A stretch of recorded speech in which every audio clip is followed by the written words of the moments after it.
સપ્તાહના છેલ્લા દિવસે શેરબજારમાં તેજીનો માહોલ જોવા મળ્યો છે। સેન્સેક્સમાં 570 થી વધુ પોઈન્ટનો ઉછાળો આવ્યો છે। નિફ્ટીમાં 185 થી વધુ પોઈન્ટનો ઉછાળો જોવા મળ્યો છે।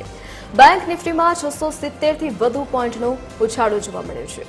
તો નિફ્ટીમાં 185 થી વધુ પોઈન્ટનો ઉછાળો જોવા મળ્યો છે। તો આજે સપ્તાહના છેલ્લા દિવસે શેરબજારમાં તેજી જોવા મળી રહી છે। તો નિફ્ટીમાં 185 થી વધુ પોઈન્ટનો ઉછાળો જોવા મળ્યો છે। તો સેન્સેક્સની વાત કરવામાં આવે તો સેન્સેક્સમાં પણ ઉછાળો જોવા મળ્યો છે। બેંક નિફ્ટીમાં 670 પોઈન્ટનો ઉછાળો જોવા મળ્યો છે। તો આજે સપ્તાહનો છેલ્લો દિવસ છે અને આજે છેલ્લા દિવસે શેરબજારમાં તેજીનો માહોલ જોવા મળી રહ્યો છે। સેન્સેક્સમાં 570 પોઈન્ટથી વધુનો ઉછાળો નોંધાયો છે।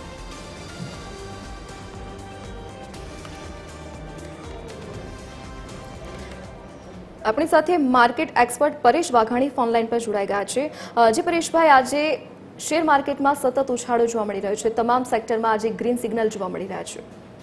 हाँ, खास करीने आरबीआई ની પોલિસીમાં જે રીતે 0.5% ઘટાડો કરવામાં આવ્યો છે એ અનએક્સપેક્ટેડ હતો। ધાર્યા કરતા પણ સારો એવો વ્યાજદરોનો ઘટાડો જાહેર કર્યો છે। અપેક્ષા કરતા પણ વધારે ઘટાડો જાહેર કરતા બજારે પોઝિટિવ રિએક્શન્સ આપ્યા છે। 700 પોઈન્ટ જેવો સેન્સેક્સ એટલે જ પ્લસ જોવા મળે છે। નિફ્ટી સેન્સેક્સના બધા જ ઇન્ડાઇસીસ પ્લસ જોવા એટલે જ મળી રહ્યા છે। રોકાણકારોમાં ખુશીનો માહોલ એટલે છે કે વ્યાજદરોમાં જો ઘટશે તો રોકાણ નવું અહીંયા આવશે।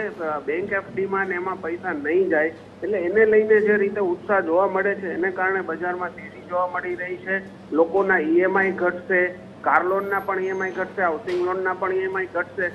આવા બધા કારણોસર ઓવરઓલ વ્યાજદરોનો ઘટાડો ઘણો બધો માર્કેટ માટે પ્રોત્સાહનરૂપ સાબિત થશે અને પોઝિટિવ ન્યૂઝ કહી શકાય, જબરજસ્ત ન્યૂઝ કહી શકાય।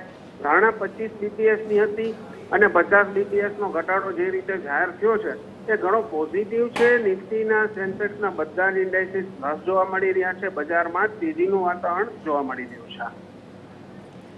જી પરેશભાઈ, આપ જોડાયા અમારી સાથે તે બદલ આપનો આભાર।